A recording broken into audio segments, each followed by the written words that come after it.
Hi friends, welcome back to my channel drama queen voice over 2.0. இந்த சேனலில் நம்ம ஒரு புது சீரியல் தான் பார்க்க போகிறோம். இந்த சீரியல் வந்து தமிழில் வந்து டெலிகாஸ்ட் பண்ணியிருந்தாங்க. அந்த சீரியலோட நேம் காதலா காதலா. சீரியலும் தமிழில் ரொம்பவே நல்லா தான் போயிட்டு இருந்தது. கரெக்டாக 343வது எபிசோடோட இந்த சீரியலை வந்து அப்படியே ஸ்டாப் பண்ணிட்டாங்க. ஆனால் ஹிந்தியில் இஸ்குபாஸ்ங்கிற நேமில் இந்த சீரியல் சூப்பராக வந்து போயிட்டு தான் இருந்துச்சு. எதுக்கு இந்த சீரியலை வந்து தமிழில் கட் பண்ணாங்கன்னே தெரியல. ஏன்னா ஹிந்தியில் வந்து இதுக்கு அப்புறம் உள்ள சீன்ஸ் எல்லாம் ரொம்பவே ட்விஸ்டாக ரொம்பவே வந்து சூப்பராக இன்ட்ரெஸ்டிங்காக தான் போயிட்டு இருக்கு. ஸோ தமிழில் ஸ்டாப் பண்ணா என்ன, நம்மளோட சேனல் தான் இருக்கே, அதுக்கு தானே நம்ம இருக்கோம். ஸோ அதனால காதலா காதலா எண்டிங் ஆன அடுத்த எபிசோட்ல இருந்து நம்ம வந்து நம்மளோட சேனல்ல இனிமே வரிசையா பார்க்க போறோம். இந்த சீரியல் பிடிச்சவங்க எல்லாருமே நம்மளோட சேனலை சப்ஸ்கிரைப் பண்ணி வச்சுக்கோங்க. இந்த சீரியல் வந்து நான் டைரக்டா வந்து எபிசோட் போட ஸ்டார்ட் பண்ணா சில பேருக்கு வந்து புரிய வாய்ப்பு இல்லை. ஸோ அதனால இந்த சீரியல்ல அப்படி என்னடா கான்செப்ட் அப்படிங்கிற மாதிரி ஷார்ட் அண்ட் ஸ்வீட்டா நான் சொல்லிடுறேன். அப்பதான் உங்களுக்கு புரியும். நம்மளோட சீரியலோட ஹீரோ ஹீரோயின் சிவா அனிகா இவங்க 2 பேர் தான். சிவா வந்து பெரிய பணக்காரர், ஓப்ராய் ஃபேமிலியை சேர்ந்தவர். இவருக்கு 2 பிரதர்ஸ் இருக்காங்க, ஓம்காரா ருத்ரான்னு சொல்லிட்டு. அவர் வந்து அவர் பிரதர்ஸ் கூட ரொம்பவே வந்து க்ளோஸா பாசமா இருப்பாரு. ரொம்ப பாசமான அண்ணன் தம்பிங்கன்னு சொல்லலாம். ஆனா சிவாவோட கேரக்டர் பாத்தீங்கன்னா அவர் ரொம்பவே ரூடான டைப். யார்ட்டையும் அவ்வளவா பேசிக்க மாட்டாரு. அவர் ஃபேமிலி பிரதர்ஸ் அவ்வளவுதான் அவரோட லைஃப். எப்ப பார்த்தாலும் வேலை வேலைன்னு ஓடிட்டு இருப்பாரு. ரொம்பவே கோவக்கார பணக்கார பிடிச்ச திமிரு பிடிச்சவன் கூட சொல்லலாம். ரொம்ப கோவக்கார பயப்புள்ளன்னு சொல்லலாம். அப்புறம் நம்ம சீரியலோட ஹீரோயின் அனிகா இவங்க வந்து மிடில் கிளாஸ் ஃபேமிலியை சேர்ந்தவங்க. இவங்க மனசுல பட்டதை பட்டு பட்டுன்னு பேசக்கூடியவங்க. வாய் வந்து அவங்களுக்கு வந்து துறந்த மூடவே மூடாது. அந்த மாதிரி தான் எல்லா சீரியலையும் போறதுதான் இந்த சீரியல்லையும் நம்ம ஹீரோ ஹீரோயின் இவங்க 2 பேருக்கும் வந்து செட்டாவே ஆகாது. ஃபர்ஸ்ட் மீட்டிங்ல இருந்து அதுக்கப்புறம் உள்ள எப்ப பார்த்தாலும் இவங்க மீட் பண்ணாலும் சண்டை போட்டுக்கிட்டே தான் இருப்பாங்க. அப்படி இருக்கிற இவங்க 2 பேருக்கும் நடுவுல கல்யாணம் நடக்குது. அந்த மாதிரி அதுக்கப்புறம் உள்ள எல்லா சீன்ஸுமே நம்ம வந்து தமிழ்ல வந்து பார்த்திருப்பீங்க. இந்த மாதிரி எப்ப பார்த்தாலும் சண்டை போட்டே இருந்தவங்க வந்து ஒரு கட்டத்துல வந்து காதலிக்க ஆரம்பிக்கிறாங்க. இது வந்து சிவாவோட அம்மா பிங்கிக்கு சுத்தமா பிடிக்கல. ஏன்னா அவங்களுக்கு அனிகாவை சுத்தமா பிடிக்காது. அவளை இந்த வீட்டை விட்டு வெளியேற்றணும், சிவாவோட லைஃப்ல இருந்து நிரந்தரமா ஒழிச்சு கட்டணும் அப்படிங்கிற மாதிரி முடிவு எடுக்கிறாங்க. இப்பதான் அவங்க வந்து ஒரு மிகப்பெரிய ஒரு உண்மையை வந்து அவகிட்ட சொல்லி பிளாக்மெயில் பண்றாங்க. அது என்னன்னா, சிவா வந்து என்னோட பையனே இல்ல, அவன் வந்து மாற்றாந்தாய்க்கு பிறந்தவன். நீ வந்து சிவாவோட லைஃப்ல இருந்து நிரந்தரமா போகலைன்னா இந்த உண்மையை நான் அவன்கிட்ட சொல்லிடுவேன் அப்படிங்கிற மாதிரி சொல்லி பிளாக்மெயில் பண்றாங்க.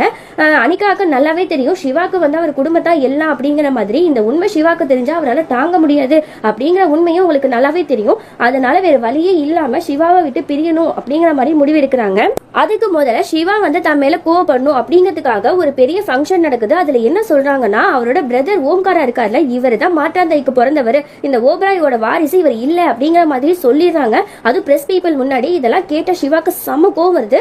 ஏன்னா அவரோட பிரதர்ஸ் தான் அவருக்கு எல்லாமே. அவங்க பிரதர்ஸ் மேல அவர் உயிரையே வச்சிருப்பாரு இல்லையா. இந்த மாதிரி ஒரு விஷயத்தை அனிகா வந்து சொன்ன உடனே கோவப்பட்டு டிவோர்ஸ் பேப்பர்ல சைன் போட்டு கழுத்தை பிடிச்சி வெள்ள தள்ளி விட்டுறாரு. அதுக்கப்புறம் வந்து இவங்க 2 பேரும் பிரிஞ்சு பல மாதங்களா தனியா தான் வந்து இருந்துட்டு வராங்க. அனிகாவை விட்டு பிரிஞ்ச சிவா கிட்ட வந்து அவரோட நடவடிக்கையில நிறைய மாற்றங்கள் தெரியுது. அவர் வந்து ஒரு ஃபேமிலி கூட பிரதர்ஸ் கூட யார்ட்டையுமே வந்து முகம் கொடுத்து பேசாம ரொம்பவே ரூடா ரொம்பவே வந்து அமைதியாவே இருக்காரு. யார்ட்டையும் வந்து எதுவுமே பேசாம இருக்காரு. இதெல்லாம் பார்த்த உடனே அவங்க பிரதர்ஸ் 2 பேருக்குமே ரொம்பவே கஷ்டமா இருக்கு. இவரை வந்து மாத்தணும் அப்படின்னா அனிகா அண்ணியால மட்டும்தான் முடியும். சோ அதனால அனிகாவை இந்த வீட்டுக்கு மறுபடியும் கொண்டு வரணும் அப்படின்னு சொல்லிட்டு முடிவெடுக்கிறாங்க. அதுக்கு என்ன பண்றாங்கன்னா, ஓம்காரா ருத்ரா இவங்க 2 பேருக்குமே அந்த ஃபேமிலியில வந்து சொத்து இருக்கும்ல, அது எல்லா ப்ராப்பர்ட்டியுமே அவங்க பேர்ல, அதாவது அனிகா பேர்ல எழுதி வச்சுட்டு நீங்க இந்த வீட்டுக்கு வாங்க அப்படிங்கிற மாதிரி சொன்ன உடனே அனிகாவும் வந்து சிவாக்காக சரி அப்படின்னு சொல்லிட்டு வீட்டுக்கு வராங்க. எப்படி வராங்க அப்படின்னா, இந்த வீட்டுல எனக்கு சரி பங்கு இருக்கு, நான் வந்து இனிமே இந்த வீட்டுல தான் இருப்பேன் அப்படிங்கிற மாதிரி ப்ராப்பர்ட்டி பேப்பர்ஸ் எல்லாம் காட்டி அந்த வீட்லயே இருக்க ஆரம்பிக்கிறாங்க. இதெல்லாம் சிவாக்கு வந்து இன்னும் கொஞ்சம் கோவத்தை மூட்டினாலும் என்னதான் இருந்தாலும் அவருக்கு மனசுலாக்க ஒண்ணு தோணிக்கிட்டே இருக்கும். அனிகா வந்து ஏதோ ஒரு விஷயத்த நம்ம கிட்ட மறைக்கிறான், வேணும்னு தான் வந்து அவன் வந்து நம்மளை விட்டு பிரிஞ்சால, அதுக்கு என்ன ரீசன் இருக்கும் அப்படிங்கிற மாதிரி தெரியணுங்கிறதுக்காக அப்பப்ப கேட்பாரு. ஆனா அவங்க வந்து அதை சொல்லவே மாட்டாங்க. இவர் வந்து நீ வந்து சிங்கிளா தானே இருக்க அப்படி இப்படின்னு சொல்லிட்டு ரொம்ப வந்து இவங்களை வந்து நெருங்க முயற்சி பண்ணும்போது வேற வழியே இல்லாம இவங்க என்ன சொல்லுவாங்கன்னா, அப்படிலாம் ஒண்ணு இல்லையே, எனக்கு ஏற்கனவே ஒரு பாய் ஃப்ரெண்ட் இருக்கு அப்படின்னு சொல்றாங்க. யாரு அப்படிங்கிற மாதிரி அவர் கேட்கும் போது இவங்க வந்து என்ன சொல்றதுன்னு தெரியாம பக்கத்துல ஒரு மேகசின் இருக்கு, விவேக்னு சொல்லிட்டு ஒரு பெரிய பிசினஸ் மேனோட பெயர் இருக்கு. அதை பார்த்துட்டு இந்த விவேக் இருக்கார்ல, பெரிய பிசினஸ் மேன், அவர் தான் என்னோட ஃபியான்சி, அவரை தான் நான் கல்யாணம் பண்ணிக்க போறேன், நாங்க 2 பேரும் காதலிக்கிறோம் அப்படிங்கிற மாதிரி ஒரு பொய்யை சொல்லிடுறாங்க. சொல்ல போனா அந்த விவேக் யாரு என்ன அப்படின்னு சொல்லி இவங்களுக்கு ஒண்ணுமே தெரியாது. சிவா கிட்ட வந்து ஒரு பொய் வந்து சும்மா சொல்லி வைக்கிறாங்க.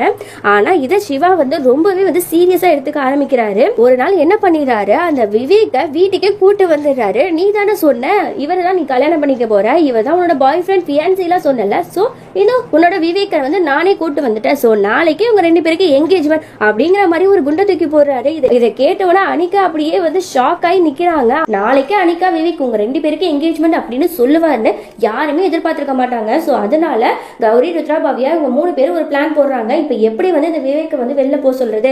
ஓகே, அவன்கிட்ட இப்போ கேட்டுவோம் என்ன ரீசன்காக வந்திருக்கான் அப்படின்னு சொல்லிட்டு அவன்கிட்ட இப்போ கேட்குறாங்க, என்னதான் உங்களுக்கு பிரச்சனை, எதுக்கு நீங்க திடீர்னு நீங்க வந்தீங்க, சிவானா கூப்பிட்டா நீங்க எப்படி வரலாம் அப்படிங்கிற மாதிரிலாம் கேட்கும்போது, இந்த பாருங்க நான் வந்து எந்த ப்ராப்ளம் பண்றதுக்காகவும் வரல, நான் வந்து அனிகாக்கு வந்து ஹெல்ப் பண்ணணும் அப்படிங்கிறதுக்காக தான் வந்தேன் அப்படிங்கிற மாதிரி சொல்லும்போது ஒரு கௌரி சொல்றேன், இந்த பாருங்க சார், நீங்க வந்து ஹெல்ப் பண்ணணும்னு நினைச்சீங்கன்னா நீங்க வந்து அனிகாக்கா லைஃபை விட்டு நீங்க நிரந்தரமா போகணும். நீங்க வந்து இந்த மாதிரி வந்து ஃபியான்சி அப்படின்னு சொல்லிட்டு நீங்க வந்தீங்க அப்படின்னா சிவானா அனிகாக்கா லைஃப்ல வந்து நீங்க வந்து ஒரு இடைஞ்சலா தான் இருப்பீங்க. தயவு செஞ்சு நீங்க இந்த வீட்டை விட்டு போங்க, அதுதான் வந்து நீங்க அனிகாக்காக்கு பண்ற பெரிய ஹெல்ப் அப்படிங்கிற மாதிரி சொல்லும்போது, ஓகே நீங்க இவ்வளவு சொன்னதுக்கு அப்புறம் நான் எதுக்கு மாட்டேன்னு சொல்ல போறேன், ஓகே நானே இந்த வீட்டை விட்டு போயிடுறேன், எந்த பிரச்சனையும் இல்லை அப்படிங்கிற மாதிரி சொன்னோன்னு தான் இவங்களுக்கு நிம்மதியா அது அப்பாடா ஒரு பிரச்சனை முடிஞ்சிச்சு அப்படிங்கிற மாதிரி நிம்மதியா இருக்காங்க. அதோட வந்து அனிகாவும் வந்து விவேக்க பார்க்கறதுக்காக வரா. இந்த மாதிரி வந்து ஐம் ரியலி சாரி, நான் வந்து உங்களை தான் வந்து என்னோட ஃபியான்சி அப்படின்னு நான் சொல்லியிருக்க கூடாது, ஏன்னா இதுக்கு முன்னாடி நான் உங்களை பார்த்தது கூட கிடையாது, அப்படி இருந்து நீங்க தான் என்னோட பாய் ஃப்ரெண்ட் ஃபியான்சின்னு சொல்லிட்டு சிவாவை வெறுப்பேற்றணுங்கிறதுக்காக நான் சொன்னேன். ஆனா அவர் வந்து இதை சீரியஸா எடுத்துக்கிட்டு உங்களை கொண்டு வந்து நிறுத்துவாரு, நாளைக்கே நம்ம 2 பேருக்கு என்கேஜ்மெண்ட் கல்யாணம்லாம் பண்ண சொல்லுவாருங்கிற மாதிரி நான் யோசிச்சு கூட பார்க்கல. ஸோ தயவு செஞ்சு என்ன மன்னிச்சிருங்க. என்னதான் எங்க 2 பேருக்கும் டிவோர்ஸ் ஆயிருந்தாலும் என் மனசுல எப்பவுமே சிவா தான் இருக்காது, சிவா இடத்த வந்து நான் யாருக்கும் தர மாட்டேன். ஸோ அதனால இந்த என்கேஜ்மெண்ட்லாம் என்னால் பண்ணிக்க முடியாது, தயவு செஞ்சு நீங்க வந்து இந்த வீட்டை விட்டு போயிடுங்க ப்ளீஸ் அப்படிங்கிற மாதிரி அவர் சொல்லும்போது, உங்களுக்கு ஹெல்ப் பண்ணணும் அப்படிங்கிற ஒரே காரணத்துக்காக தான் வந்தேன், நீங்களே வந்து இப்படி சொல்லும்போது நான் எதுக்கு வந்து இங்க இருக்க போறேன், ஓகே நான் இங்கிருந்து போயிடுறேன், உங்களுக்கு எந்த பிரச்சனையும் வராது அப்படிங்கிற மாதிரி சொன்னோன்னா அவர் ரொம்பவே வந்து தேங்க்ஸ் சொல்றான். அதோட வந்து எல்லாரும் ஒன்னா பேசிட்டு இருக்காங்க, ஒரு வழியா அந்த பிரச்சனை முடிஞ்சிச்சு அப்படிங்கிற மாதிரி நிம்மதியா இருக்கும்போது அந்த இடத்துக்கு அந்த விவேக் பையன் வந்துடுறான். எல்லாரும் பார்த்தோன்னா அப்படி ஷாக் ஆறாங்க, என்னடா தெய்வம் இந்த வீட்டை விட்டு போயிடுவேன் அப்படிங்கிற மாதிரி தானே சொன்னா, இன்னும் போகாம இங்க என்ன பண்றான் அப்படிங்கிற மாதிரி யோசிச்சுட்டு இருக்காங்க. அப்ப அவன் சொல்றான், அந்த பாரு நிக்கா நம்மளுக்கு என்கேஜ்மெண்ட் நடக்க போகுதுல, நான் பாரு சூப்பரா ரெடி ஆயிட்டேன், நீ ரெடி ஆகலையா, சீக்கிரமா ரெடி ஆகு, நம்மளுக்கு என்கேஜ்மெண்ட் நடக்க போகுது அப்படிங்கிற மாதிரி சொல்றான். இதை யாருமே எதிர்பார்க்கல, அப்படி ஷாக் ஆகி அப்படி பார்த்துட்டே இருக்காங்க. இந்த விவேக் பையன் யார் சொல்லி இப்பெல்லாம் பண்றா அப்படிங்கிற மாதிரி நமக்குலாம் டவுட் இருக்கும்ல, இந்த வேலையை யாரு பண்ணா அப்படிங்கறத வந்து இப்பதான் நமக்கு காட்டுறாங்க. இதை வந்து அந்த ராகினி தான் பண்ணியிருப்பா. இவன் வந்து சிவா மேல வந்து ஆசைப்படுறதுனால அனிகாவை அவன் லைஃப்ல இருந்து நிரந்தரமா ஒழிக்கணும் அப்படிங்கிறதுக்காக தான் அதான் விவேக் அனுப்பி அனிகாவை வந்து கல்யாணம் பண்ணிக்கணும் அப்படிங்கிறதுக்காக அனுப்பி வச்சிருப்பா. அதனாலதான் இந்த விவேக் வந்து இந்த மாதிரி எல்லாம் நடந்துட்டு இருந்திருக்கான். அதோட இங்க எல்லாருமே ரொம்பவே குழப்பத்துல இருக்காங்க. இப்ப என்ன பண்றது, இந்த விவேக் வேற இப்ப ரிவீட் அடிச்சுட்டானே, என்கேஜ்மெண்ட்டை எப்படி நிறுத்துறது அப்படிங்கிற மாதிரி ரொம்பவே குழப்பத்துல இருக்கும்போது இந்த மாதிரி வந்து கௌரி வந்து ஒரு பிளான் போடுறா. அந்த நீங்க எதுவும் கவலைப்படாதீங்க, நான் ஒரு பக்காவான பிளான் வச்சிருக்கேன், கண்டிப்பா இந்த என்கேஜ்மெண்ட் நடக்காது, ஆனா அதுக்கு வந்து நீங்க இந்த என்கேஜ்மெண்ட்க்கு கிளம்பணும், ஏன்னா யாருக்கும் சந்தேகம் வரக்கூடாது, புது போல என்கேஜ்மெண்ட்க்கு சூப்பரா ரெடி ஆகுங்க, மத்ததெல்லாம் நான் பாத்துக்கிறேன், என்ன நம்புங்க அப்படிங்கிற மாதிரி அவ சொல்லி அனிகா வந்து என்கேஜ்மெண்ட்க்கு வந்து கிளம்ப சொல்றா. எங்க வந்து சிவாவை தான் காட்டுறாங்க. அவன் வந்து அனிகாவோட ரூமையே அப்படி பார்த்துட்டு இருக்கான். சிவாவை பொறுத்த வரைக்கும் இன்னமும் அனிகாவை தான் அவன் லவ் பண்ணிட்டு இருக்கான். அனிகா இப்பயாவது வந்து நீ வந்து உண்மையை சொல்லு, இந்த கல்யாணத்துல எனக்கு விருப்பம் இல்லை அப்படிங்கிற மாதிரி ஒரே ஒரு வார்த்தை சொல்லு அனிகா, அது போதும் எனக்கு, அந்த ஒரு வார்த்தைக்காக தான் நான் வெயிட் பண்ணிட்டு இருக்கேன், இது எல்லாத்தையும் ஒரே நேரத்தில் கேன்சல் பண்ணிடுவேன் அப்படிங்கிற மாதிரி அவன் ரொம்பவே வந்து வெயிட் பண்ணிட்டு இருக்கான். அனிகா வந்து போய் தான் சொல்லியிருக்காங்கிறது வந்து அவனுக்கு நல்லாவே தெரியும். இந்த மாதிரி விவேக்கை வந்து நேர்லயே கூட்டிட்டு வந்து என்கேஜ்மெண்ட் பண்ண போறேன்னு சொன்னா அவன் ஒத்துக்க மாட்டா, ஓப்பனா வந்து எல்லாத்தையும் சொல்லிடுவா அப்படிங்கிறதுக்காக தான் இந்த பிளானை வந்து அவர் போட்டிருப்பாரு. ஸோ அனிகா வராலா என்னங்கிறத வந்து அப்படியே ரூம்லயே வந்து வெயிட் பண்ணி பார்த்துட்டே இருக்காரு. ஆனா பார்த்தா அனிகா வந்து அழகா ரெடி ஆகி வந்துருவாங்க என்கேஜ்மெண்ட்டுக்கு. இதை பார்த்த உடனே அவருக்கு அப்படியே ஷாக் ஆயிடும், என்னடா அது வந்துட்டாளா, அப்ப இந்த என்கேஜ்மெண்ட் நடக்க போதா அப்படிங்கிற மாதிரி அப்படியே ஷாக் ஆகி பார்த்துட்டு இருப்பாரு. அப்புறம் என்ன இவரை அவரை நோக்க அவங்க இவரை நோக்கன்னு சொல்லிட்டு 2 பேரும் ஐ கான்டாக்ட்ல பார்த்துட்டே இருப்பாங்க. அனிகாவை பொறுத்த வரைக்கும் சிவா ஒரே தடவை இந்த கல்யாணத்தை நிறுத்திடுங்க அப்படிங்கிற மாதிரி இவன் மனசுல நினைக்க, சிவா வந்து நீ அனிகா நீ வந்து இந்த கல்யாணம் வேணான்னு நீ சொல்லு அப்படிங்கிற மாதிரி 2 பேருமே வந்து இதே தான் மனசுல நினைச்சிட்டு இருக்காங்க. நான் வாய் விட்டு சொல்லவும் மாட்டாங்க. அதோட என்கேஜ்மெண்ட்டுக்கு வந்து எல்லாருமே வந்துடுறாங்க. ராகினி வந்து சிவா கிட்ட வந்து ரொம்பவே க்ளோஸ் ஆகிறதுக்கு ட்ரை பண்றா. இந்த மாதிரி ரொம்ப க்ளோஸா வந்து போட்டோஸ்லாம் வந்து ரொம்ப க்ளோஸா வந்து செல்ஃபிலாம் எடுத்துட்டு இருக்கா. இதெல்லாம் பார்த்தோன்னா அவனுக்கு சுத்தமா பிடிக்கல. இந்த பாரு எதுக்கு இந்த மாதிரி பண்ணிட்டு இருக்க, இதெல்லாம் எனக்கு பிடிக்காது, அப்புறம் இந்த மாதிரி இந்த க்ளோஸா நடந்துக்காத, இதெல்லாம் எனக்கு பிடிக்காது அப்படிங்கிற மாதிரி ரொம்ப ரூடாவே சொல்லிடுவான். இவன் என்னதான் வந்து இவன் பின்னாடியே சுத்திட்டு இருந்தாலும் இவனுக்கு வந்து அனிகாவை தவிர வேற எந்த பொண்ணு மேலேயுமே அவனுக்கு இன்ட்ரெஸ்டே இல்ல. இதெல்லாம் பார்த்துட்டு அனிகா மேல அவளுக்கு இன்னும் கொஞ்சம் கோவம் வருது. இங்க ருத்ரா பாவியா இவங்க 2 பேரும் இன்னொரு பிளான் போட்டுட்டு இருக்காங்க. இந்த மாதிரி ஜூஸ்ல வந்து மயக்க மருந்து கலந்து அனிகாக்கு கொடுத்துட்டா இந்த என்கேஜ்மெண்ட் வந்து கேன்சல் ஆயிடும் அப்படிங்கிற மாதிரி அந்த ஜூஸ்ல வந்து மயக்க மருந்து கலந்து எடுத்துட்டு போறாங்க. அந்த ஜூஸ் எடுத்துட்டு போய் அனிகாட்ட வந்து குடிக்க கொடுக்குறாங்க. அனிகா ஏற்கனவே சேடா இருக்கிறதுனால எனக்கு வேணாம் அப்படின்னு சொல்லிட்டு அவாய்ட் பண்ணிட்டு இருக்கா. அந்த இடத்துக்கு வந்து கௌரி வந்துடுறா. அவளுக்கு நல்லாவே தெரியுது ருத்ரா பவ்யா வந்து இதுல ஏதோ கலந்திருக்காங்க போல, ஏதோ பிளான் பண்ணிருக்காங்க போல அப்படின்னு சொல்லிட்டு அந்த ஜூஸ் இவ வாங்கிட்டு அதான் வேணாங்கிறாங்களே விட்டுரு அப்படின்னு சொல்லிட்டு அவ வாங்கி வச்சுக்கிறா. ஏன்னா இதை குடிச்சு அவங்க மயக்கமாயிட்டாங்கன்னா கௌரி வந்து ஒரு பிளான் போட்டிருப்பாங்கல்ல, அந்த பிளான் வந்து சொதப்பிடும் அப்படிங்கிறதுக்காக இந்த ஜூஸை வந்து குடிக்க விடாம தடுத்துருவாங்க. அதை எடுத்துட்டு எங்கேயோ போறாங்க. நீ வந்து அனிகா பக்கத்துல வந்துட்டு கொஞ்சம் இதா பேசுறா. அப்பாடா ஒரு வழியா நீ சிவாவோட லைஃப்ல இருந்து நிரந்தரமா போற, இப்பதான் எனக்கு நிம்மதியா இருக்கு, கல்யாணம் மட்டும் நடந்துச்சுன்னா எனக்கு எந்த கவலையுமே இல்லை, நான் சிவாவை வந்து கூடிய சீக்கிரம் கல்யாணம் பண்ணிட்டு சந்தோஷமா இருப்பேன், விவேக் நீ என்ன பண்ணிட்டு இருக்க, அனிகா பக்கத்துல வா, இது வந்து உங்களோட டேட், சோ 2 பேரையும் வச்சு ஒரு போட்டோ எடுக்கலாம், விவேக் நீ வந்து அவகிட்ட கொஞ்சம் க்ளோஸா இரு அப்படிங்கிற மாதிரி சொன்ன உடனே விவேக் என்ன பண்றா, அவ இடுப்புல அப்படியே கை வைக்கிறதுக்காக வரான். இது எல்லாத்தையுமே தூரத்துல இருந்து நம்ம சிவா வந்து பார்த்துட்டு செம்ம பொசசிவா ஆறாரு. இதை பார்க்கவே அவ்வளவு கியூட்டா இருந்தது இவரோட பொசசிவ்னஸை பாக்குறதுக்கு. உடனே வந்து கையை வலிக்க விடாம அப்படியே தடுத்துட்டு கையை பிடிச்சிடுறாரு. எல்லாரும் வந்து என்னடா அது அப்படிங்கிற மாதிரி பாக்குறாங்க.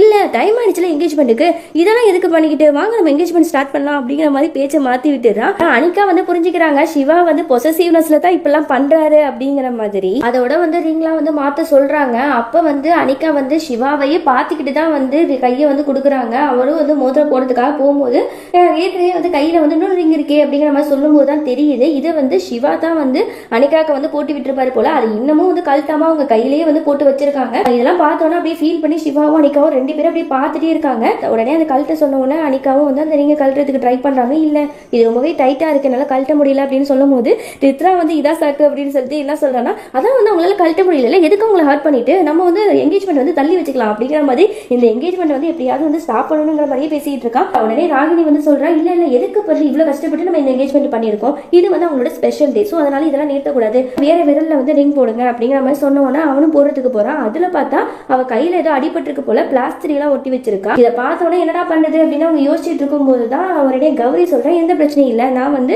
சோப்பு தண்ணி எடுத்துட்டு வரேன், அதை வச்சு இந்த ரிங்கை வந்து ஈஸியா வந்து ரிமூவ் பண்ணிடலாம் அப்படின்னு சொல்லிட்டு உடனே அதெல்லாம் எடுத்துட்டு வந்து இவ கையில உள்ள மோதிரத்தை வந்து எடுத்துட்டு இருக்காங்க. அப்ப வந்து சிவானிகா இவங்க 2 பேரும் வந்து ரொமான்டிக்கா நடந்த எல்லா விஷயத்தையுமே நினைச்சு பார்த்து ஃபீல் பண்ணிட்டு இருக்காங்க. ஒரு வழியா கஷ்டப்பட்டு அந்த ரிங்கை வந்து ரிமூவ் பண்ணிடுறாங்க. அதை எடுத்துட்டு காட்டுறாங்க. அப்ப டக்குன்னு அந்த ரிங் வந்து கீழே விழுந்துருது. சிவாவோட காலு கிட்ட வந்து விழுந்த உடனே அதை சிவா எடுத்து வச்சுட்டு அந்த ரிங்கையே ரொம்ப ஃபீல் பண்ணி பார்த்துட்டு இருக்காங்க. ஓகே அதான் அந்த ரிங்கை எடுத்தாச்சுல, சீக்கிரமா ரிங்க மாட்டுங்க அப்படிங்கிற மாதிரி ராகினி சொல்ல ரிங் மாத்தலாம் அப்படிங்கிற மாதிரி 2 பேரும் வந்து ரெடியா இருக்காங்க. அப்ப வந்து கௌரியோட பிளான் போட்டிருப்பால, அந்த பிளான் தான் இப்ப வந்து எக்ஸிக்யூட் ஆகுது. என்னன்னா அனிகாவோட தம்பி இருக்காங்கல்ல சாகில், அவன் கிட்ட வந்து இவ சொல்லியிருப்பா போல அந்த மாதிரி பவர் வந்து கட் பண்ணிடு அப்படிங்கிற மாதிரி. சோ அதே மாதிரி அவன் வந்து சைலண்டா போறா. இதை பார்த்துட்டு ராகினிக்கு டவுட் வருது. உடனே அவனும் பின்னாடியே போறா. டக்குனு அந்த நேரத்துல வந்து கரெக்டா மோதிரம் மாத்திர அந்த நேரத்துல பவர்லாம் வந்து கட் ஆயிடுது. நம்ம அனிகாவை பொறுத்த வரைக்கும் இந்த மாதிரி இருட்டா இருந்ததுனாலே அவங்களுக்கு ரொம்பவே பயம். அது வந்து சிவாக்கு நல்லாவே தெரியும். அவங்க பயந்துட்டே நிக்கிறாங்க. உடனே சிவா வந்து அனிகாவை வந்து ஹக் பண்ணிக்கிறாரு. இந்த மாதிரி எனக்கு தெரியும் உனக்கு இருட்டுனா பயம்னு, சோ நீ பயப்படாத இருந்தா நான் இருக்கல, உனக்கு எதுவும் ஆக நான் விட மாட்டேன் அப்படிங்கிற மாதிரி போய் பாசமா ஹக் பண்ணிக்கிறாரு. 2 பேரும் அப்படி பார்த்துட்டே இருக்காங்க. அதோட ராகினி வந்து அந்த பவரை வந்து ஆன் பண்ணிடுவா போல. அதோட கரண்ட் வந்து வந்துடும். எல்லாரும் சொல்றாங்க இந்த மாதிரி வந்து அதான் லைட்ல ஆன் ஆயிடுச்சுல, நீங்க வந்து ரிங் போடுங்க அப்படிங்கிற மாதிரி சொன்ன உடனே விவேக்கும் வந்து அனிகா கையை பிடிச்சி ரிங் போடுறதுக்காக போறான். பார்த்தா வந்து அவங்க கையில ஏற்கனவே ரிங் இருக்கும்.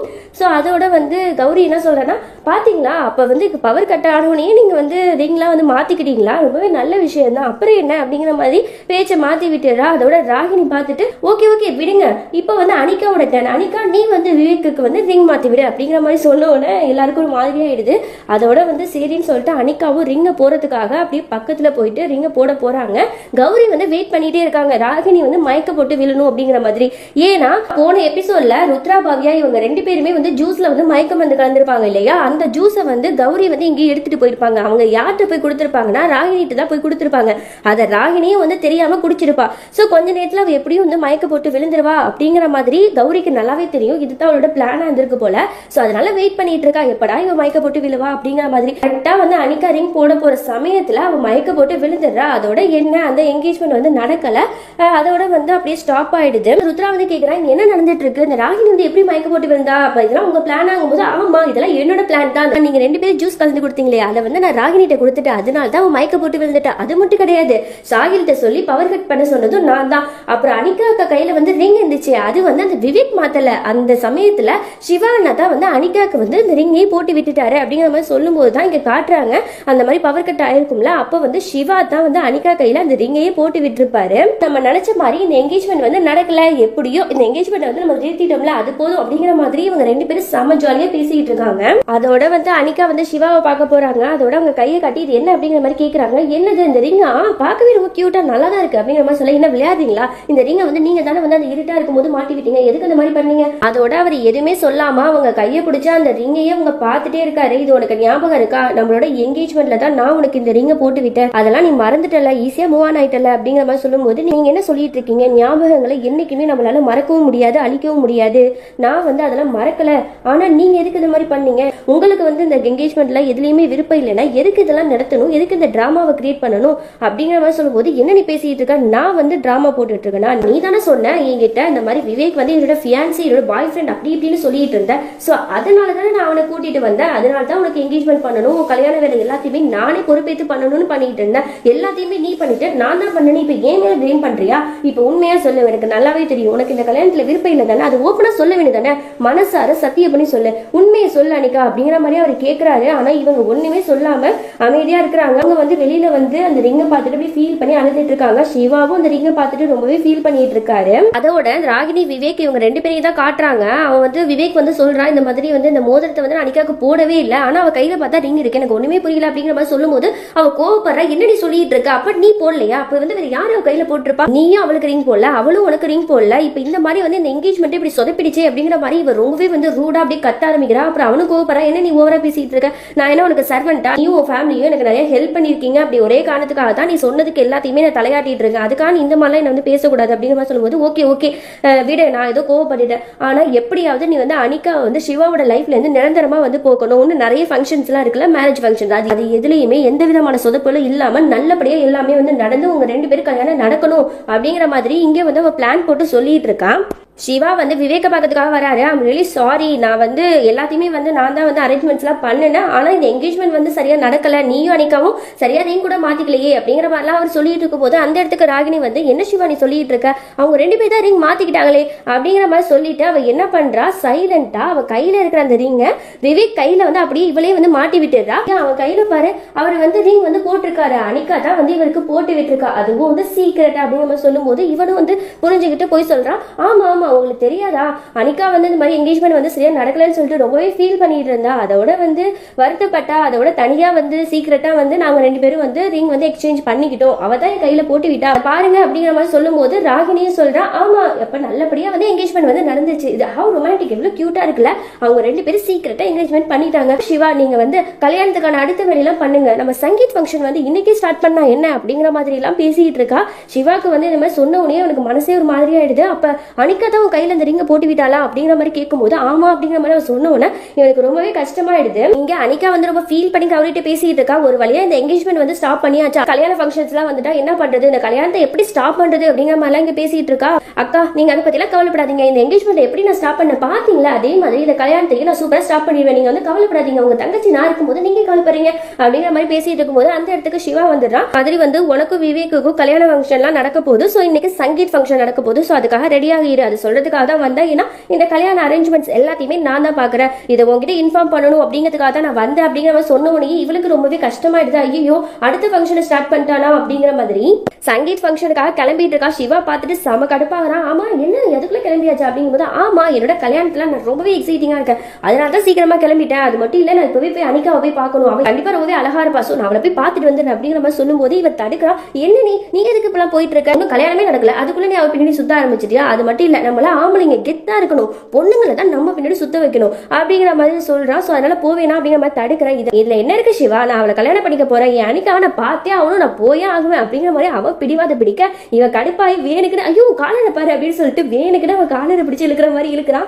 அதோட என்னாச்சு அப்படிங்கிற மாதிரி அவன் கேட்க, இல்ல உன் காலர்ல வந்து சரியில்லை, அதான் வந்து இது பண்ணிட்டு இருந்தேன், அப்புறம் ஒரு நிமிஷம் இப்ப என்ன நீ அவளை பார்க்கணும் அவ்வளவு தானே, அதுக்கு முன்னாடி ஒரு நிமிஷம் ஏறி அப்படின்னு சொல்லிட்டு வேணும்னு ட்ரிங்க்ஸ் எல்லாம் எடுத்துட்டு வந்து கொடுக்குறான். ட்ரிங்க் பண்ணிட்டு அதுக்கப்புறம் அவளை போய் பாருப்பா அப்படிங்கிற மாதிரி பேச்சை மாத்தி விடுறான். அதோட நிறைய ட்ரிங்க்ஸ் எல்லாம் கொடுத்து அவனுக்கு குடிக்கவும் வச்சிட்டு இருக்கான். அதுல நல்லாவே தெரியுது சாரை பொறுத்த வரைக்கும் அனிகாவை வந்து இவர் பார்க்க கூடாதாமா, அதுக்கு தான் இந்த மாதிரிலாம் பண்ணிட்டு இருக்காரு, இவ்வளவு லவ் வச்சிருக்காருல்ல, இதை வந்து அவகிட்ட சொன்னாதான் என்ன அவ்வளோ கெத்து சாருக்கு. ஒரு வழியா தடுத்துட்டோம் அப்படிங்கிற மாதிரி நிம்மதியில இவன் இருக்க. அதோட வந்து எங்க அனிகா கௌரி இவங்க ரெண்டு பேரையும் காட்டுறாங்க. அவங்க ரெண்டு பேரும் சங்கீத் ஃபங்க்ஷனுக்கு சூப்பரா கிளம்பி ரெடியா தான் நின்றுட்டு இருக்காங்க. அப்ப வந்து பாத்தீங்கன்னா ஒரு ஸ்பெஷல் என்ட்ரி. ஆமாங்க இவங்களை நமக்கு எல்லாருக்குமே தெரிஞ்சிருக்கும், இவங்க வந்து பாலிவுட்ல ரொம்ப பெரிய ஆக்ட்ரஸ், இவங்களோட நேம் தெரியாதவங்க யாருமே இருக்க மாட்டாங்க, கிருத்தி சனோன் அப்படின்னு சொல்லுவாங்கல்ல, அதுதான் அவங்களோட நேம். ஏகப்பட்ட படம் வந்து ஹிந்திலையும் நடிச்சிருக்காங்க, தெலுங்குலையும் நடிச்சிருக்காங்க. ஆனா நம்ம தமிழ் இண்டஸ்ட்ரியில பொறுத்த வரைக்கும் அவங்க இது வரைக்கும் எந்த படமும் நடிச்சதில்லை. இப்ப ரீசெண்டா கூட ராமாயண படத்தை தலைவி வந்து பிரபாஸ் கூட ஆக்ட் பண்ணாங்களே சீதா கேரக்டர்ல, அவங்க தான் இவங்க. ஏதோ பட ப்ரொமோஷன் போல, அதனால வந்து அவங்க அந்த படத்தோட ஹீரோ சொல்லிட்டு எல்லாருமே வந்திருக்காங்க.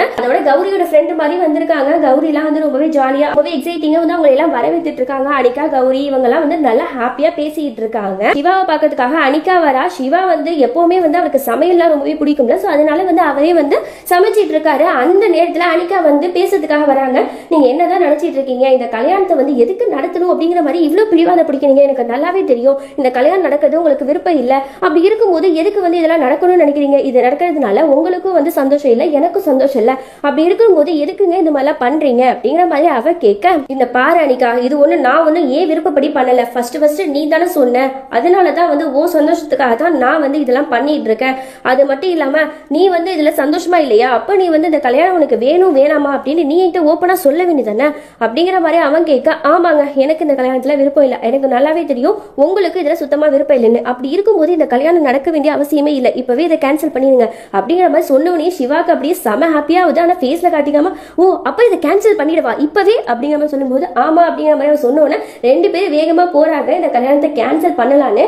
கௌரி வந்து விவேக் அனிகா கல்யாணத்தை ஸ்டாப் பண்ணணுங்கிறதுக்காக இன்னொரு பிளான் போடுறாங்க. அது என்னன்னா, லட்டுல வந்து மயக்க மருந்து வந்து கலந்து அது விவேக் ராகினி இவங்களுக்கு எல்லாம் கொடுத்து எப்படியாவது இந்த ஃபங்க்ஷனை வந்து ஸ்டாப் பண்ணணும் அப்படிங்கிற மாதிரி முடிவு பண்றாங்க. அந்த லட்டு எல்லாத்தையும் எடுத்துட்டு போயிட்டு இருக்காங்க. அந்த நேரம் பார்த்து பிங்கி என்ன பண்ணிடுறாங்க, என்ன கௌரி இது லட்டுவா, எனக்கு ரொம்பவே பிடிக்கும் அப்படின்னு சொல்லிட்டு அவங்க சாப்பிட்டது மட்டும் இல்லாம அங்க இருக்கிற கெஸ்ட் எல்லாத்துக்குமே வந்து கொடுத்துடுறாங்க.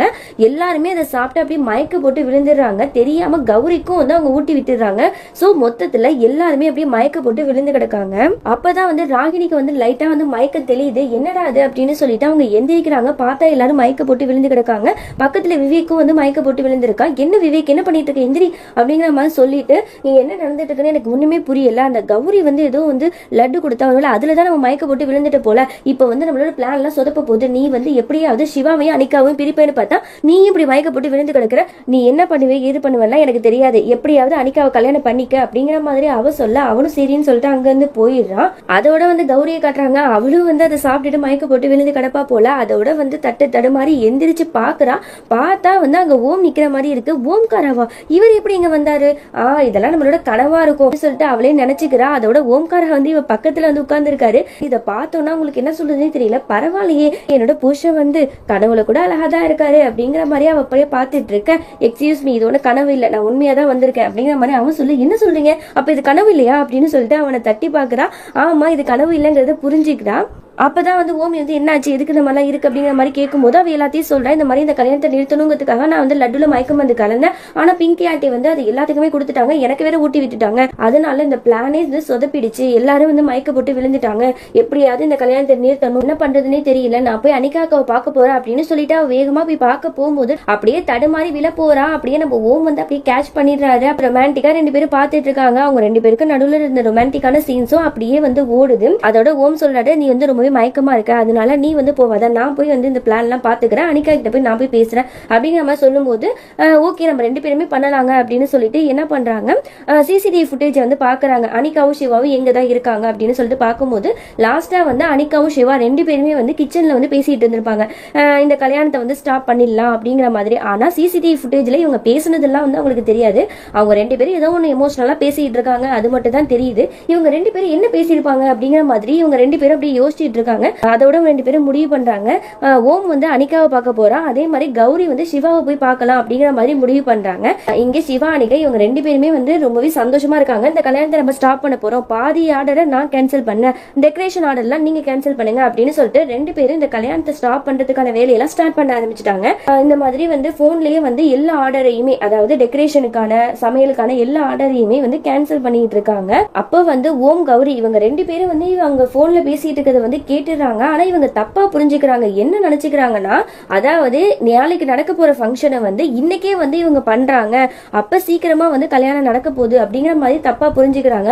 உடனே ரெண்டு பேரும் மீட் பண்ணிட்டு இப்ப என்ன பண்றது, நம்மளோட பிளான் எல்லாமே சொதப்பிடுச்சு, அவங்க ரெண்டு பேரும் வந்து இன்னைக்கே வந்து ஃபங்க்ஷனை ஸ்டார்ட் பண்ணணும் அப்படிங்கிற மாதிரி சொல்றாங்க. அப்படின்னா அவங்க ரெண்டு பேரும் இன்னைக்கே வந்து சங்கீத் ஃபங்க்ஷனை ஸ்டார்ட் பண்ற மாதிரி பேசிட்டு இருக்கிற மாதிரி தான் எனக்கு தோணுது. அப்படின்னா நாளைக்கு அனிகாக்காக கல்யாணம் ஆயிடும் நினைக்கிறேன், இது எப்படி ஸ்டாப் பண்றது அப்படிங்கிற மாதிரி யோசிச்சுட்டு இருக்கும் போதும் அதோட கௌரி வந்து என்ன பண்றா, ரூடிட்ட ஃபோன் பண்ணி இந்த மாதிரி வந்து எனக்கு ஹெல்ப் பண்ணு அப்படிங்கிற மாதிரி கேட்கும்போது அவன் வந்து ஒரு ஐடியா கொடுக்குறான். அனிகா அண்ணி சிவா அண்ணா இவங்க 2 பேருக்குமே வந்து லவ் அதிகமா இருக்கு. ஸோ அதனால அவங்க 2 பேரும் ஜெலஸ் மூலமா ஒன்று சேர்த்துடலாம், அந்த மாதிரி நீங்க ஏதாவது ட்ரை பண்ணி பாருங்களேன் அப்படிங்கிற மாதிரி சொல்லும்போது ஓகே இதுவும் நல்ல ஐடியாவா இருக்கு அப்படின்னு சொல்லிட்டு அந்த பிளானை எக்ஸிக்யூட் பண்ணலாம் அப்படிங்கிற மாதிரி முடிவு பண்றாங்க. அதோட இந்த பிளான், அதாவது இந்த ஜெலஸ் ஆக்குற பிளான் இருக்குல்ல, அதை வந்து ஓம்காரட்ட வந்து இவ சொல்லிட்டு இருக்கா. இது எல்லாத்தையுமே வந்து ராகினியும் வந்து காதுல வாங்கிடுறா. ஓ இதுதான் உங்களோட பிளானா, ஓகே ஓகே நான் இதெல்லாம் பாத்துக்கிறேன், இதுக்கப்புறம் என்ன பண்ணணும்னு எனக்கு தெரியும் அப்படிங்கிற மாதிரி இவ வந்து ஏதோ ஒரு பிளான் போடுறான். அதோட கௌரி வந்து அனிகா பக்கத்துல போயிட்டு அக்கா எனக்கு நடக்கிற எல்லாமே தெரியும், முதல்ல வாங்க அப்படிங்கிற மாதிரி வந்து அவளை உட்கார வச்சு மேக்கப்ல பண்ணிட்டு இருக்க. என்ன கௌரி பண்ணிட்டு இருக்க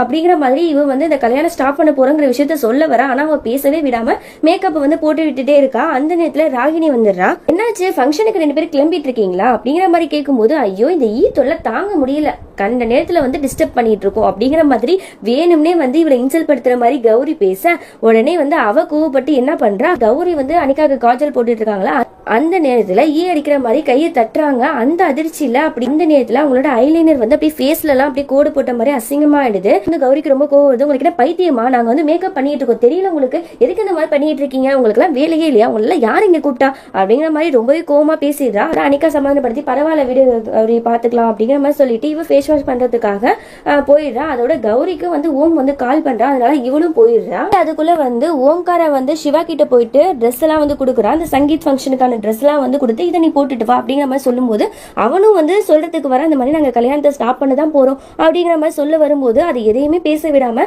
நீ ஃபர்ஸ்ட் இதை போட்டுட்டு வா, அப்புறம்லாம் எதா இருந்தாலும் பேசிக்கலாம் அப்படின்னு சொல்லிட்டு ஓமும் போயிடான். இவனுக்கு என்ன பண்றதுனே தெரியல, அந்த ட்ரெஸ்ஸையே ஊத்து பார்த்துட்டு இருக்கான். அதோட வந்து நம்ம அனிகா வந்து ஃபேஸ் வாஷ் பண்றதுக்காக பாத்ரூம்ல வந்து ஃபேஸ் வாஷ் எல்லாம் பண்ணிட்டு இருக்காங்க. வந்து அவங்க கையில இருக்கிற ரிங் பிரேஸ்லெட் எல்லாத்தையுமே கழட்டி வச்சுட்டு தானே போயிருப்பாங்க. அப்ப அந்த ராகினி என்ன பண்றா, சிவா வந்து அவங்க கையில போட்டு விட்டுருப்பாங்களா அந்த ரிங்கை வந்து அப்படியே மாத்தி வச்சிடுறா. இவரோட பிளான் வந்து என்னவா இருக்குன்னா, ஏற்கனவே வந்து சிவாட்ட வந்து போய் சொல்லியிருப்பால என்கேஜ்மெண்ட் ரிங்கை வந்து விவேக் அனிகா 2 பேருமே சீக்கிரட்டா வந்து சேஞ்ச் பண்ணிக்கிட்டாங்க அப்படிங்கிற மாதிரி. ஸோ அதை வந்து ப்ரூவ் பண்ணணுங்கிறதுக்காக விவேக்கோட மோதிரம், அதாவது விவேக் வந்து போட்டு விட்ட மோதிரத்தை வந்து அங்க வச்சுட்டு சிவா போட்ட மோதிரத்தை அப்படியே வந்து எடுத்துட்டு போயிடுறா. இப்பதான் அவ என்ன பிளான் போடுறான்னு நமக்கே புரியுது. இவ என்ன மனசுல வச்சுக்கிட்டு இந்த மாதிரிலாம் பண்ணிட்டு இருக்கானா, இவ ஏற்கனவே வந்து ஒரு பொய் சொல்லியிருப்பால, இந்த மாதிரி சிவாட்ட வந்து அவங்க 2 பேரும் சீக்கிரட்டா வந்து ரிங் சேஞ்ச் பண்ணிட்டாங்க அப்படிங்கிற மாதிரி. அனிகா வந்து இவ்வளவு நாள் வந்து சிவா போட்டு விட்ட மோதிரத்தை தானே கையில போட்டிருந்தாங்க, இப்போ வந்து விவேக் போட்டிருந்த மோதிரத்தை தான் கையில போட்டிருக்காங்க அப்படிங்கிற மாதிரி சொல்லணுங்கிறதுக்காக தான் இந்த ரிங்கை வந்து அப்படியே மாத்தி வச்சிருக்கா. இதுதான் அவளோட கேவலமான பிளான் போல. இதே சங்கீத் ஃபங்க்ஷனுக்காக சிவா அனிகா 2 பேருமே வந்து அழகா ரெடி ஆகி வந்துட்டு இருக்காங்க. அப்ப அவங்க பேசிக்கிட்டே தான் வராங்க. இந்த விஷயம் நம்ம வந்து கல்யாணத்தை வந்து ஸ்டாப் பண்ணணும்னு முடிவு பண்ணல, இந்த விஷயத்த வந்து நீ வந்து ஓம்கிட்ட சொல்லிட்டியா, கௌரிட்ட சொல்லிட்டியா அப்படிங்கிற மாதிரி 2 பேருமே வந்து டிஸ்கஷன் பண்ணிக்கிறாங்க. அப்போ வந்து 2 பேருமே சொல்றது என்னன்னா, இல்ல நான் வந்து சொல்றதுக்கு வந்தேன், ஆனா அவங்க 2 பேரும் என் பேச்சு கேட்கவே இல்லை, சரி பரவாயில்ல நம்ம சங்கீத் ஃபங்க்ஷன் முடிஞ்ச உடனே நம்ம வந்து இதை சொல்லிடலாம் அப்படிங்கிற மாதிரி முடிவு பண்றாங்க. அப்ப வந்து சிவாவை வந்து ராகினி வந்து கூட்டு போயிடறா. அதே மாதிரி அனிகாவை வந்து விவேக் வந்து கூட்டிட்டு போயிடறான். சிவா அனிகா இவங்க 2 பேருமே வந்து இந்த கல்யாணத்தை வந்து ஸ்டாப் பண்ணலான்னு முடிவு பண்ணியிருப்பாங்களா, இந்த விஷயத்த வந்து விவேக்கிட்ட வந்து நம்ம சொல்லிடலாம் அப்படி மாதிரி அவ சொல்ல ட்ரை பண்ணிட்டு இருக்கா. ஆனா அங்க மியூசிக் அதிகமா இருக்கிறதுனால விவேக் வந்து இவ பேசுறது எதுவுமே காதல விழல. அனிகா நீ பேசுறது ஒண்ணுமே காதல விழல, இது சங்கீத் ஃபங்க்ஷன், வா டான்ஸ் ஆடலாம் அப்படிங்கிற மாதிரி டான்ஸ் பண்ண கூட்டிட்டு போயிடறான். அப்புறம் எல்லாரும் டான்ஸ் ஆடிட்டு இருக்காங்க. அப்புறம் ஸ்ரீவிகா இவங்க 2 பேரும் வந்து டான்ஸ் ஆடுற மாதிரி கனவு கண்டுட்டு இருக்காங்க. அதுக்கப்புறம் வந்து ரியாலிட்டிக்கு வந்துடுறாங்க. விவேக் வந்து அனிகா கூட ரொம்பவே க்ளோஸா டான்ஸ் ஆடுறதுலாம் வந்து நம்ம சிவா பார்த்துட்டு ரொம்பவே வந்து கோவப்படுறாரு. அவருக்கு ரொம்பவே வந்து ஜெலஸ் ஆகுது, பொசசிவ்னஸ் ஆகுது. அந்த ஒரு கோவத்துல அனிகா அப்படிங்கிற மாதிரி வேகமா வந்து கூப்பிட்டுட்டு அவர் பக்கத்துல போறாரு. ராகினி வந்து புரிஞ்சுக்கிறா, இந்த நேரத்துல வந்து இவன் பேச போனா நம்மளோட பிளான் எல்லாமே சொதப்பிடுமே அப்படிங்கிற மாதிரி சிவாவை வந்து ராகினி தனியா கூட்டிட்டு போய் ஒரு ரிங் எடுத்து காட்டுறா. இது வந்து அனிகாவோட ரிங், நீ தானே வந்து அவளுக்கு என்கேஜ்மெண்ட்டுக்காக வந்து இதை போட்டு விட்ட, அந்த ரிங்கை வந்து இவ தூக்கி வீசி வச்சிருக்கா. அப்புறம் அவ கையில பாத்தியா, விவேக் வந்து அவளுக்கு போட்டு விட்ட ரிங் வந்து இன்னும் அவ கையில போட்டுட்டு தான் இருக்கா, நீ போட்டு விட்ட ரிங்கை தான் வந்து கீழே தூக்கி வீசி வச்சிருக்கா. இதுலயே உனக்கு புரிஞ்சிருக்கும் அவ உன்னை வந்து எந்த நிலைமையில வச்சிருக்கா அப்படிங்கிற மாதிரி எல்லாம் நல்லா வந்து ஏத்தி விட்டுறா. இதெல்லாம் கேட்டோடனே சிவாக்கு சம கோவம் வருது. இப்போ இதெல்லாம் வந்து வேணும்னு தான் பண்றா போல அப்படிங்கிற மாதிரி கோவமா வந்து ரூமுக்கு போறான். இவன் என்னடா கோவமா இருக்கா, என்ன பிரச்சனை தெரியலையே அப்படிங்கிற மாதிரி அனிகாவும் பின்னாடியே போயிட்டு கேட்குறாங்க, என்ன சிவா என்னாச்சு, ஏன் இப்படி கோவமா இருக்கீங்க, ஏதாவது பிரச்சனையா அப்படிங்கிற மாதிரி கேட்கும்போது எல்லாம் ஒன்னால தான். அப்புறம் இது என்ன, இது வந்து உன்னோட ரிங் தானே, இது எப்படி வந்து இங்க வந்துச்சு அப்படிங்கிற மாதிரி கேட்கும்போது இந்த ரிங் வந்து என் கையில தானே இருந்துச்சு அப்படிங்கிற மாதிரி அவ பதட்டமா சொல்ல, நடிக்காத, இது நீ வேணும்னு தானே பண்ணிட்டு இருக்க. அப்புறம் அந்த விவேக் வந்து உனக்கு போட்டு விட்ட ரிங் மட்டும் உன் கையில இருக்கு, நான் உனக்கு ஆசையா போட்டு விட்ட ரிங் வந்து இப்ப கீழே கிடக்கல, இதை என்கிட்ட ராகினி தான் கொடுத்தா, நீ தான் வந்து இதுல வந்து சீட் பண்ற, என்னை ஏமாத்துறல மாதிரி ரொம்பவே வந்து கோவமா கத்திடுறாரு. உடனே அனிகாக்கு ரொம்பவே கோவம் வருது. என்ன நீங்க இந்த மாதிரிலாம் பேசிட்டு இருக்கீங்க, நான் எதுக்கு உங்களை ஏமாத்தணும், இந்த ரிங் வந்து எப்படி மாறினுச்சுன்னே தெரியல அப்படிங்கிற மாதிரிலாம் அவன் எவ்வளோ சொல்லி புரிய வச்சுட்டு இருக்கான். ஆனால் அவன் ரொம்பவே வந்து கோவப்படுறான். என்ன வெறுப்பேற்றணும் தானே நீ விவேக்க கல்யாணம் பண்ணணும், அவன் கூட க்ளோஸாலாம் நீ டான்ஸ் ஆடிட்டு இருக்க, இப்போ நான் அதுக்கு வந்து பதிலடி தரேன், நான் வந்து ராகினியை கல்யாணம் பண்ண போறேன், இது எல்லாருக்கும் முன்னாடி சொல்ல போறேன் அப்படிங்கிற ராகினி கிட்ட போய் will you marry me அப்படிங்கிற மாதிரி எல்லாருக்கும் முன்னாடி கேட்டுறான். ராகினி வந்து ஐயோ இதை தானே நம்ம எதிர்பார்த்தோங்கிற மாதிரி தானே காத்துட்டு இருந்தா. எஸ் எஸ் அப்படிங்கிற மாதிரி அவ சொல்ல அவங்க 2 பேரும் வந்து கல்யாணம் பண்ண போறாங்கிறது எல்லாருக்கும் முன்னாடி முடிவாயிடுச்சு. இதெல்லாம் பார்த்தா நம்ம ஓம்காரா கௌரிக்கு வந்து என்ன சொல்றதுனே தெரியல. ஐயோ என்னடா அது, நம்ம பிளான் எல்லாம் இப்படி சொதப்புதே, அந்த ஜலசியால நம்ம சிவானிகா 2 பேரும் சேர்ந்துருவாங்கன்னு பார்த்தா இவங்க 2 பேரும் பிரிய போறாங்க, இந்த ராகினியை நம்ம சிவானா கல்யாணம் பண்ணிக்க போறாரா அப்படிங்கிற மாதிரி இவ வந்து ரொம்பவே வந்து ஃபீல் பண்ணிட்டு இருக்கா. ராகினி வந்து விவேக்ட வந்து அவளோட சந்தோஷத்தை பகிர்ந்துட்டு இருக்கா. எனக்கு என்ன சொல்றதுனே தெரியல, சிவா வந்து என்ன கல்யாணம் பண்ணிக்க சம்மதிச்சிட்டாரு, நம்ம பிளான் சக்சஸ்ஃபுல் ஆயிடுச்சு அப்படிங்கிற மாதிரி அவ ஹாப்பியா பேசிட்டு இருக்கா. இங்க அப்படியே கௌரியை தான் காட்டுறாங்க.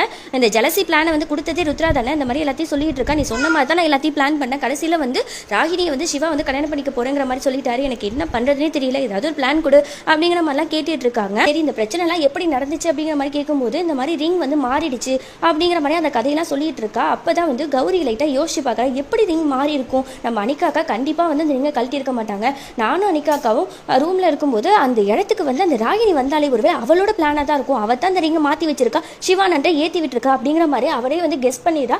இந்த விஷயத்தை வந்து ருத்ரா பவ்யாட்ட சொல்லிட்டு இருக்கும்போது பவ்யாவும் ஒரு ஐடியா கொடுக்குறா. நீங்க என்ன சொல்லிட்டு இருக்கீங்க, இந்த ராகினி வந்து இவ்வளவு மோசமானவளா இருக்கா, இந்த ராகினி நம்ம வீட்டுக்கு வந்ததே வந்து அவள் பாய் ஃப்ரெண்ட் வந்து அவளை கஷ்டப்படுத்துறான், கொடுமைப்படுத்துறான், அவன் ஒரு சைக்கோ அப்படிங்கிற மாதிரிலாம் சொல்லிட்டு தானே வந்தா. அவனோட பாய் ஃப்ரெண்ட் வந்து 2 வருஷமா அமெரிக்கால இருக்கான், அவன் நல்லவனா தான் இருப்பான், இவ தான் வந்து சரியான பைத்தியக்காரியா இருப்பா, நீங்க ஒன்றும் கவலைப்படாதீங்க, அவளை பத்தியும் அவளோட பாய் ஃப்ரெண்டை பத்தியும் முழு தகவலையும் நான் சேகரிச்சுட்டு கண்டிப்பா வந்து நான் வீட்டுக்கு வந்துடுறேன், அந்த கல்யாணம் நடக்கிறதுக்கு முன்னாடியே இது எல்லாத்தையும் நான் எடுத்துட்டு வந்துடுறேன்க்கா அப்படிங்கிற மாதிரி இவ வந்து ப்ராமிஸ் பண்றா. அப்பதான் கௌரிக்கு கொஞ்சம் நிம்மதியா ஆகுது. அதோட இந்த எபிசோட் முடிஞ்சிச்சு. அதுக்கப்புறம் என்ன நடந்துச்சுன்னு நெக்ஸ்ட் வீடியோ பார்த்து தெரிஞ்சுக்கலாம். அது வரைக்கும் பை ஃப்ரெண்ட்.